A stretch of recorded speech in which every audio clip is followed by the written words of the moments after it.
Hey, what's up, everybody? BDF44 coming into another video. All right, so I know I'm not a basketball mind like that. I always tell people I'm not a basketball player. I have spent a lot of time with the game, though. A lot more time than someone who's not a basketball player should probably have spent. You know what I mean by that is, you know, all my life, NBA, everything. Half the time, people going to school, spending their time studying things that mattered. Me, I was at home studying the Lakers, studying rosters, coming up with different various things, uh, that I could kind of do to kind of keep up with the NBA. Little games that I would play and various things I would do, like fantasy basketball and video games and all these different things, submerging myself with the NBA with a lot of my time. So over the years, I think I picked up a few things, being able to watch the game from my perspective and then play the game video game wise. It just gives you an understanding how to watch the game, how to play the game from a pool table perspective, I guess you can say. And I think there's something to be said from that. Like, yeah, the game of basketball is a game that is played physically, but it's also a game that you can actually play mentally. If you have a controller in your hand, for example, there are certain concepts you'll pick up. There are certain things you'll understand. You won't know how to do it on the basketball floor yourself, but from afar, you can just get an understanding of pace and timing and things of that nature. And I think it allows us to have some understanding of what to suggest in some areas. So if I'm out of bounds, or if I'm saying something that doesn't make any sense to real basketball minds, that's what I wanted to qualify this video by first getting out there. And if you follow me, you know where my mind goes. You kind of get an understanding of my understanding of the game. So here it is. This is what I want LeBron James to kind of mimic. And I say mimic for this year's roster. And the reason why I say that is because LeBron James is a player who's going to look to score. His game is always score, score, score. Make the right play at all times. If the right play is to make a pass for others, cool. Now, the thing about him is he can make passes that no one else can make. He, Ben Simmons, Steve Nash, Magic Johnson, those are the guys that come to mind that I think of that can just simply make passes that no one else can make. Like, God blessed him with a vision and a precision that allows him to fit the ball in tight windows, find ways to weave through the defense, be able to be where the defense is not.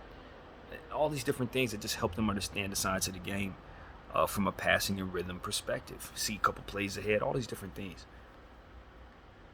I think LeBron James has that gift, but I don't think he has a passion for that talent. It's almost like I say about my ability to write poetry.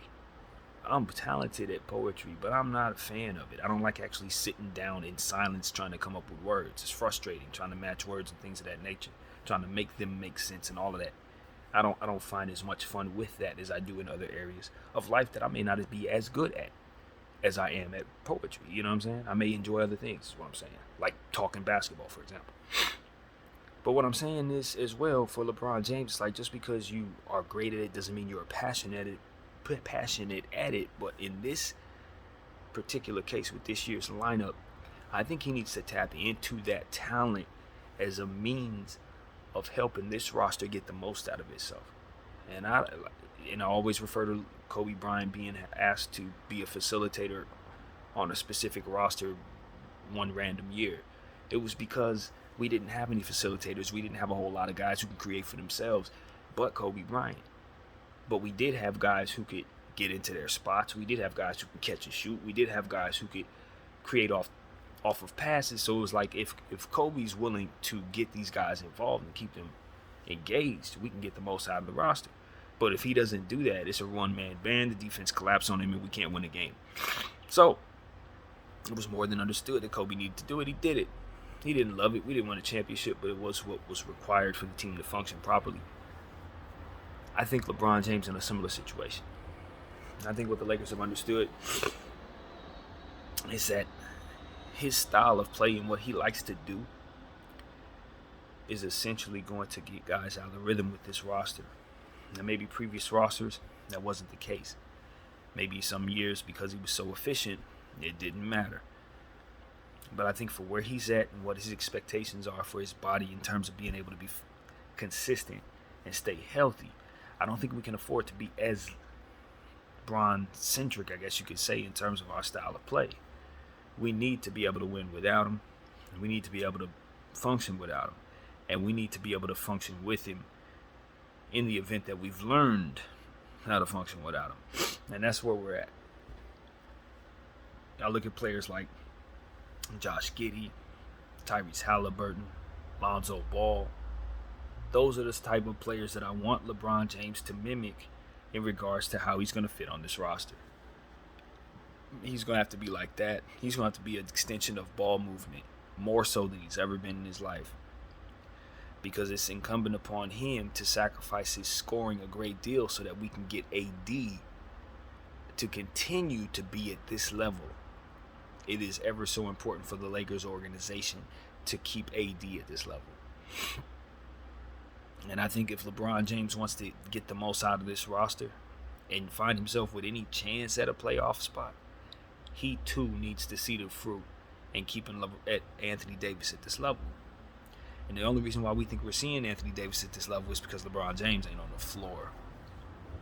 So that's why I want him to be more like Tyrese Halliburton. A guy like Tyrese Halliburton is playing so well because he's able to get his scores and everybody around him is able to get their scores as well.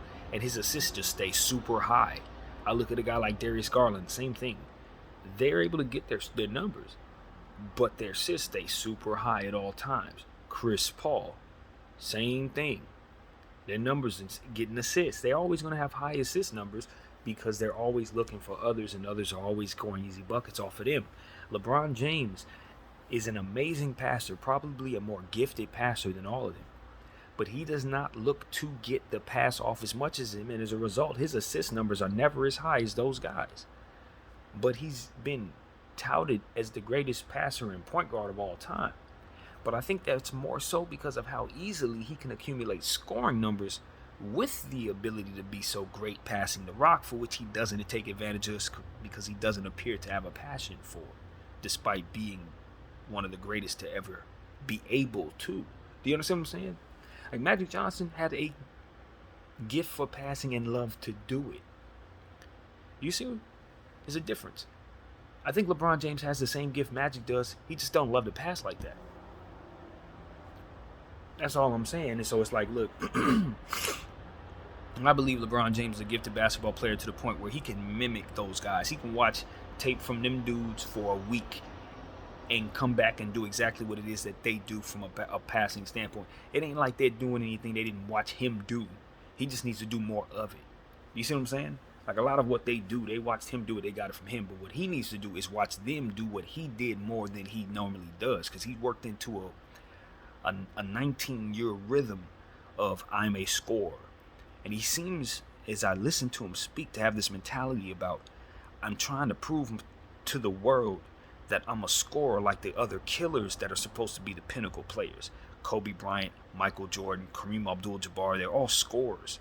So in LeBron James' mind, in order for him to be that level of player, because of the criticism that he's been heaped upon him by people like ourselves who have also been used to these type of killers who've been the pinnacle, he feels he needs to score even when it doesn't benefit the team to do so. And this is where it works against him. It's like, nah, be like water, bro. Be like water. You want to do exactly what it takes to give your team exactly what it needs. If you're giving too much of one thing and not enough of another, then you're part of the problem. And that is exactly the imbalance LeBron James has found himself becoming for the Los Angeles Lakers roster. I don't think any other criticism that we've heaped on him have been a result of anything other than what it is that we've seen. It's about him understanding where he needs to scale back, shooting the rock for the betterment of each and every possession and ball movement and rhythm of the play so that others can stay engaged and involved, and more so than anyone, Anthony Davis, who really does have trouble with that. But we see when he's engaged exactly what levels he gets to. And to be honest, we didn't know he even had that level. We thought that level had long been gone, and a lot of Laker fans had never even seen that. So they're shocked. People like me know he goes even higher because I remember his stats from New Orleans, but I'll admit I haven't seen him do that in my uniform. I don't know of him to be that kind of player anymore. And then to find that he still has it in him, and I look at his birth date, I'm like, dude, is not even 30 yet. Like we need to assess what it is that we need to do to assure that he stays at this level. And if he stays at this level, then we can really feel confident about it. Now, as far as I can tell, we can't control whether or not he's going to stay healthy or get hurt. But that's a separate conversation, to be honest with you. This is about what level he's playing at when he's healthy and how we're using him. And so now that I find out we weren't using him properly, which I always speculated at anyway, I never thought Frank Vogel knew how best to utilize Anthony Davis. And nor did he know how to implement a system that he felt LeBron James and Anthony Davis would respect, that would cater to Anthony Davis looking the best he could possibly look. And that was a big problem. And I'll tell you guys, that's just my perception. Doesn't necessarily have to be the case. But it felt like to me, Frank Vogel was so busy trying to tiptoe around the personalities that there was absolutely no way for him to prioritize Anthony Davis's value in a way that would make him look the way he needed to look out there.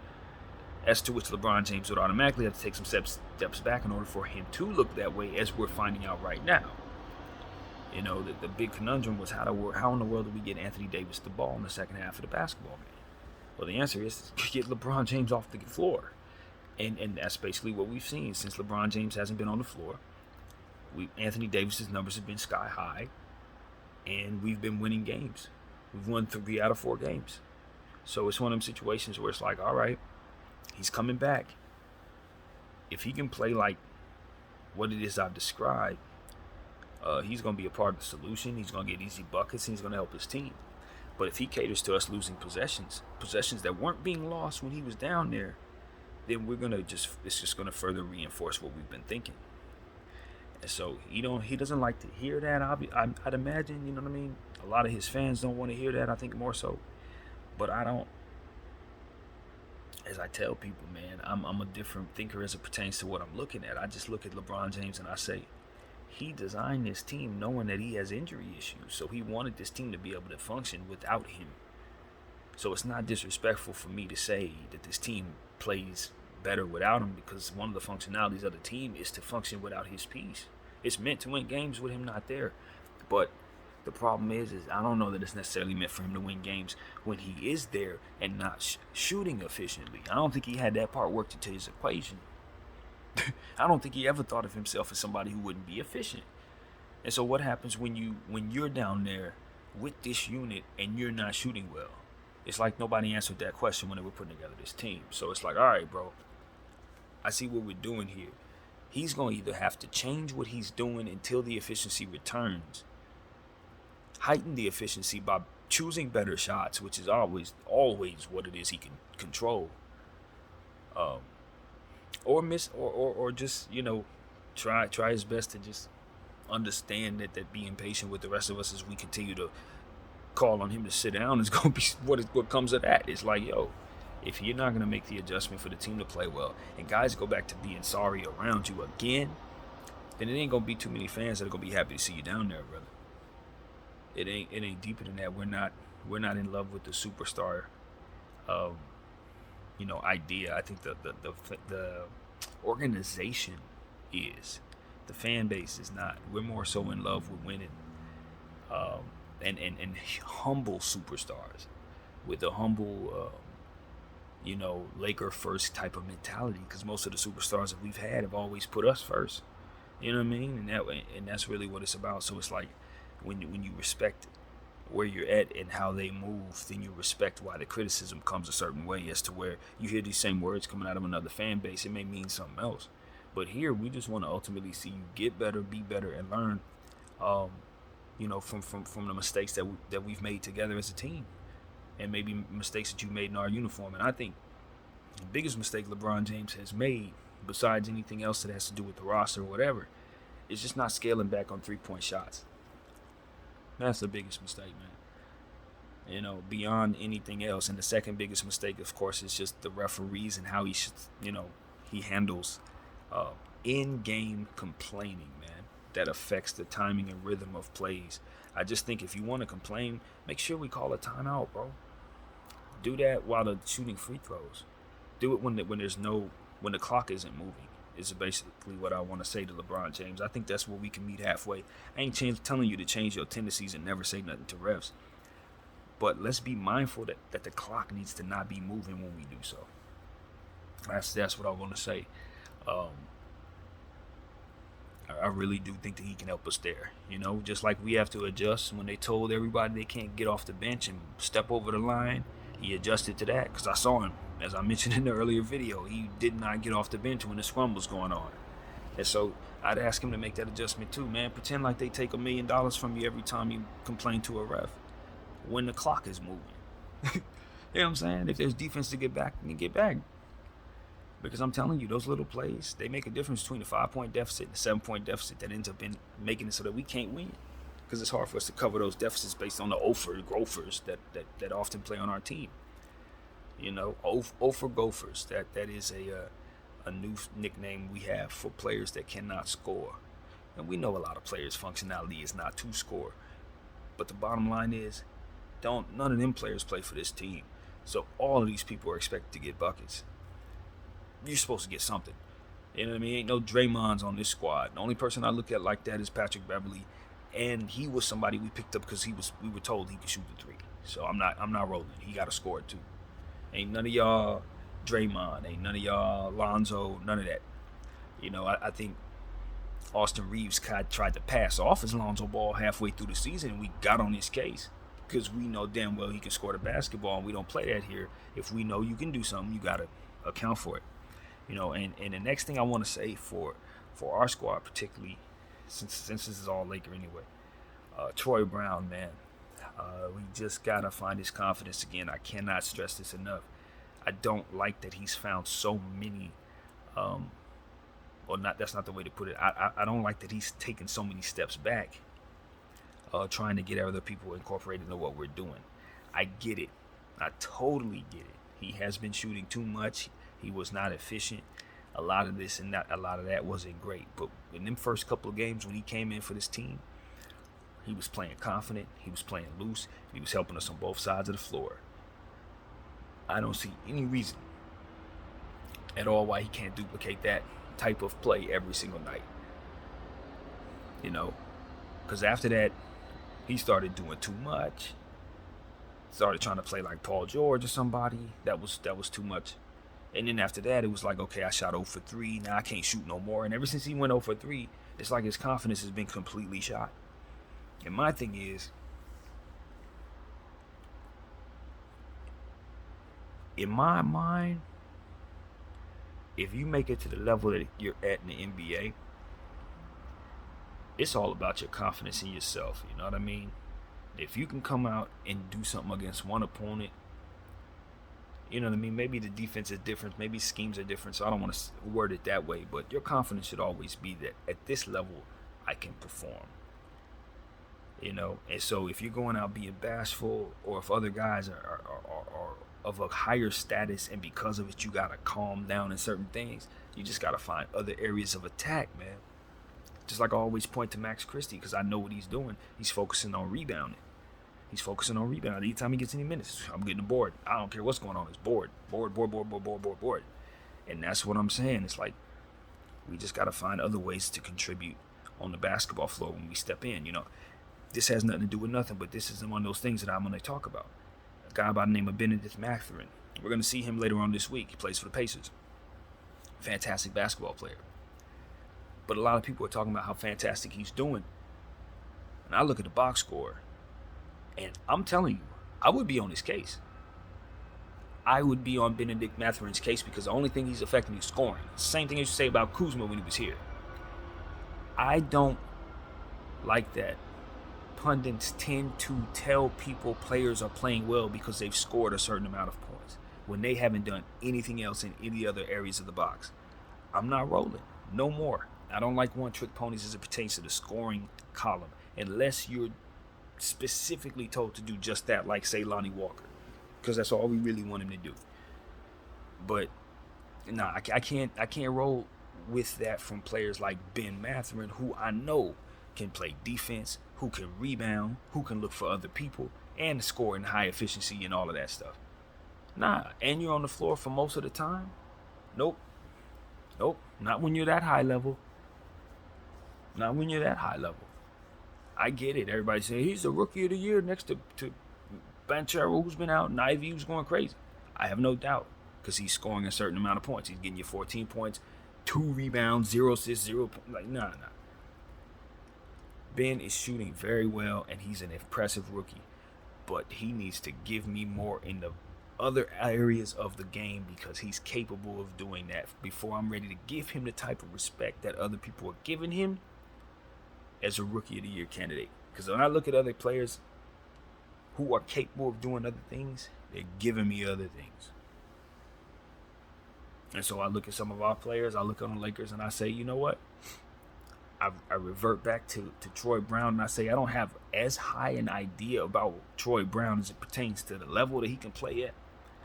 He's not that player, but there's still an understanding that Troy Brown can give me more than he's given me. And I'm not accepting that from him no more than I'm accepting that level from Ben Mathurin. Absolutely not. No, because I've seen you do more. I know your functionality is to do more. And I don't accept players not having confidence in themselves. If another man wants to call you a scrub, cool. But don't you go around telling yourself you're a scrub when you step on that floor and put on our uniform. That's all I'm saying. Don't you have them words in your head saying, I'm not that good. Nah, it's not. Letting the shot fly and letting it's just, I'm not that good. You can't win that way. And I'm not saying that as a means to make people feel like if you're not confident, you're not worthy to put on a uniform. I'm saying put on a uniform and know that you're confident because you got this far. You should be confident. You can do these things. You did it already, do it again. You feel me? And so that's what I'm asking for is consistency. If you accept that you're a scrub, you're going to be an inconsistent scrub, period. I don't give a damn what nobody says about you. I can call you a Hall of Famer every day. If you don't believe you're good, you're going to come out and be inconsistent. You're going to have that one good game where you're straight. You're going to have that next good bad game where something went wrong at home. You got into it with your girlfriend. Now you can't score. It's overcoming those days and making sure you're grabbing boards on those days. If the shot ain't falling, those are the days that you're going after the boards. That's what I'm saying. It's like there going to always be days where you're not going to be able to perform to the level that you want to. Maybe your body ain't going to be responding well. Maybe your shoulders hurt, so the shot ain't going to fall, whatever. But what you can do is hustle back on defense. What you can do is scream out left or right pick and make sure people are talking on defense. What you can do is make sure you're the first guy over to pick your teammate off the floor. There are always ways to help. That's why I was so pleased with Patrick Beverley, even though obviously this is going to give him a suspension and all that. He was having a bad game. He's having a bad season. But he saw an opportunity to make his presence known, and he's a key moment in the season for us. We're going to have a great rally around that moment. Guys are going to believe in each other because of that moment. I think in some very, very indirect way, that moment created a closer teammateship with Patrick Beverley and Russell Westbrook, because I watched how they both approach that situation, and it's like these are two moments where they know they're on the same side when there's an actual enemy, as opposed to the past where they was on the wrong side, and now they have to have conversations where it's about, are we on the right, are we on it together? Maybe some of those difficult conversations that maybe they had to have, or some of them awkward moments that maybe they had to have when they weren't really sure they was on each other's side. After that moment, now they looking out in each other's eyes and say, we in the foxhole for real. And if somebody try to play with you, I know you're gonna come to my defense just like you came to Austin's defense. You see what I'm saying? Now I know Russell Westbrook, Patrick Beverley gonna have a different way of communicating going forward as it pertains to the level of respect they'll have for one another, based on just understanding they're a part of the same thing right here. And so these type of moments don't come unless Patrick Beverley does that. You know what I mean? And with all the negative energy going on, with our leaders having issues with staying on the floor and whatever LeBron's going through, you need this type of stuff to take place around those guys to snap them back into form. And so that's why I go to LeBron James and I say, this all started with me addressing you. It's a lot happening around you right now that's good. That as I word this, I say it the right way, that you have not been a part of. You know what I mean? A lot of good things that you have not been a part of. So it's like, when you come back, just like we ask everybody else, please come back ready to make the sacrifices necessary to keep this looking the way it's been looking.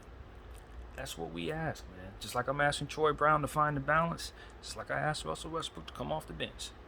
You know what I'm saying? Just like I asked all these different people to do all these different things. I think it's so important that it's established that we asked LeBron James to do things that we ask everybody else to do. Because once you do that, then it's established that nobody's bigger than the name on the front of the jersey. And that is ultimately what's going to get us the sacrifices from everybody. You know, that's what's going to make it so that everybody's focused on what we're doing and trying to win. So I believe that there are probably 20 other teams in the league that are not as focused as what it is I'm trying to describe here. And there's only 30 teams in the league. You see what I'm saying? So you got to be able to bring something to the table that maybe teams that are more talented than you are not.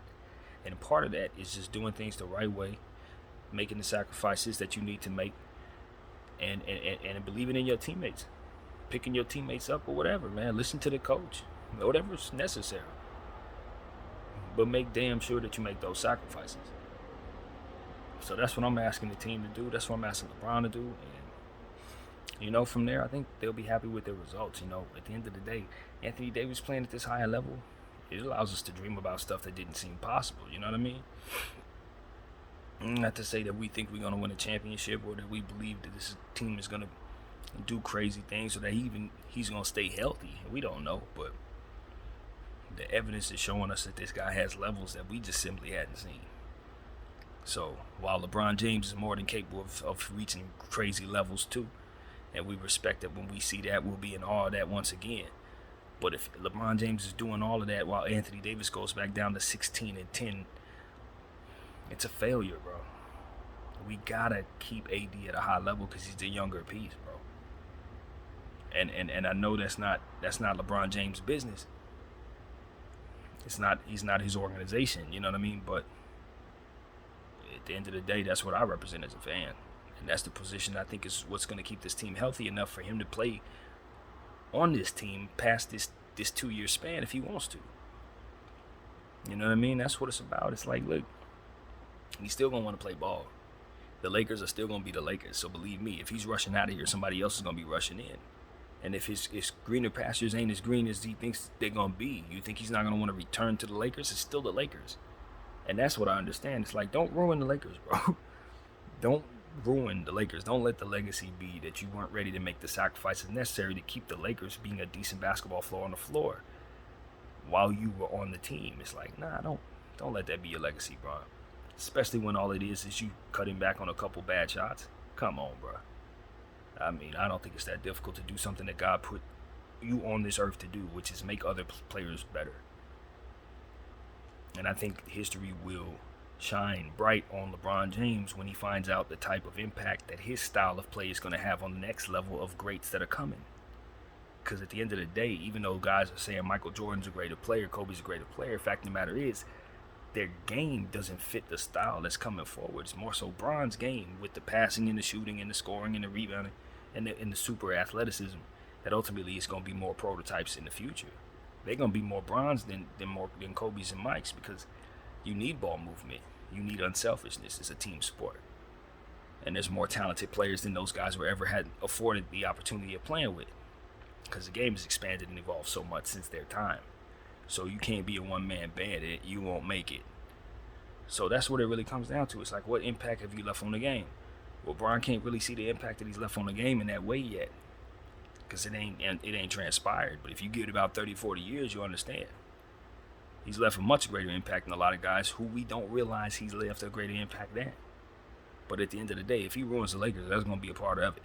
And if he stays with a negative finals record, it's all for naught in my mind.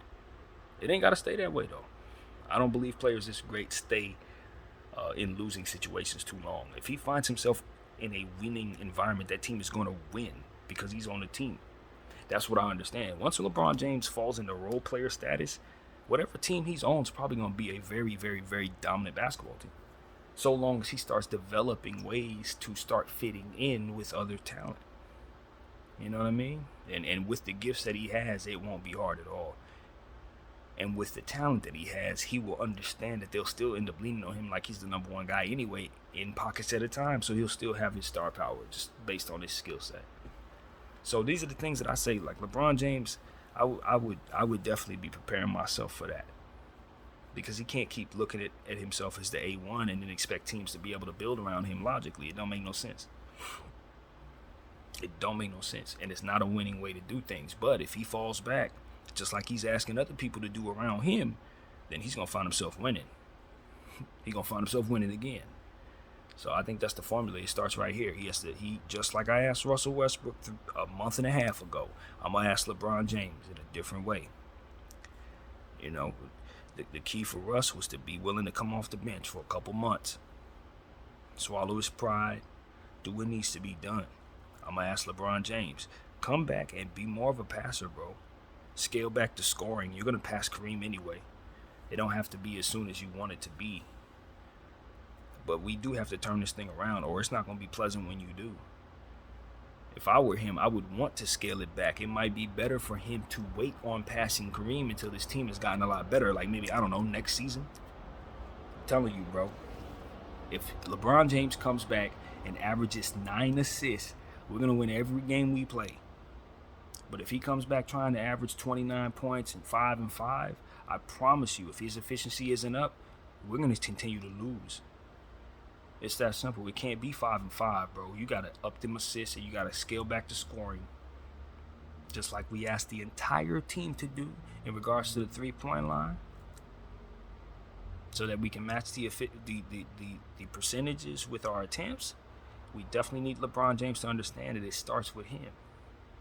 He dictates that for our entire team. And when he's not out there, we don't have that problem as much.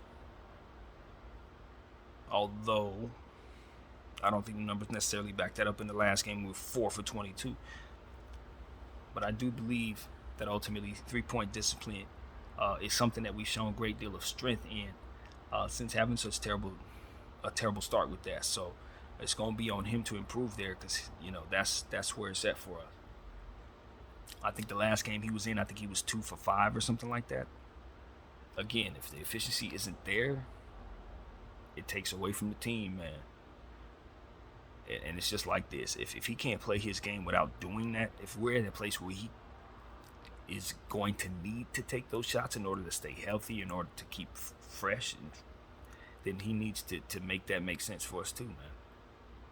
That's when it becomes a very uncomfortable conversation about how much you actually should be taking from us as it pertains to the cap. Because if you can't do the job, if you're essentially saying I need to shoot 7 3-point shots or I'm going to be tired, or if I get to shoot 7 3-point shots or I can't play defense, then we need to make that make sense in the math so that we can get you the talent that's going to help you play that defense. See what I'm saying? Guys can't be greedy. You know you can't do it, but you don't want nobody else to do it because you want that money. It's like, nah, that don't work, bro. You gotta get that money back so we can get you a Jeremy Grant that can do that job for you. And so that's LeBron James' responsibility as the pinnacle and the leader of the Los Angeles Lakers. You know what I mean? And he has a different responsibility as the leader of his family. So I'm not asking him to put money back on the table for no reason, but for a good one, for simply a good reason. Because it's going to help you get the teammates that'll help you overcome what it is that you're trying to overcome on the basketball floor. And if that ain't your goal,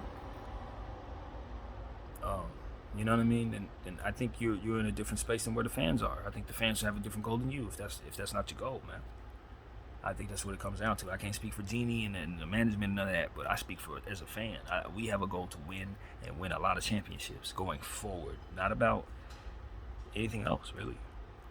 And so we think we can propel ourselves to at least having a foundation where a lot of different things can be built that could lead us to a championship. But right now, that foundation is so imbalanced. It's so iffy right now because of how we put this thing together that the risk, it far outweighs the reward for us.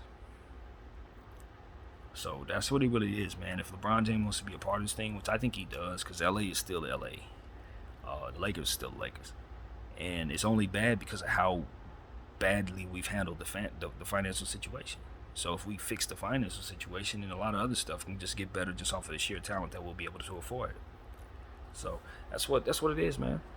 That's what it is. Guys got to strategize and think about what it is that they ultimately want to sacrifice and what it would be, how much benefit will come from that sacrifice. I would imagine there's a lot more money to be made when LeBron James is winning championships with the Lakers than he is when his blooper reels being run on Skip and Shannon all every morning about turnovers and stuff like that, for which the team is prone to make because of the lack of talent that we have. You know what I mean? So it's like it's up to him. It is really up to him. Genie's left it up to him. But as far as I can tell, this Anthony Davis player needs to be prioritized, especially at the level that he's playing. So if we're gonna choose LeBron James, then we need to accept beyond a shadow of a doubt that we cannot afford for Anthony Davis to go back down to that level that he used to be at and think we're gonna win anything.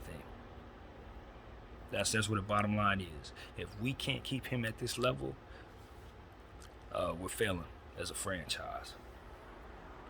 And so, however, whatever, that's really what it comes down to. Because he's the most important piece we have.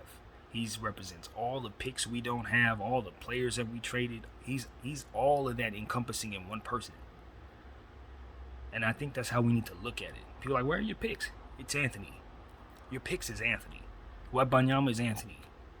All of it is Anthony. So we need to either turn Anthony back into all of that stuff or keep him playing like this Hall of Fame version of himself. And if LeBron James is in the way of that, then we need to assess what that means for the franchise. So that's all I'm saying, man. My name is BDL44. I thank you all for watching.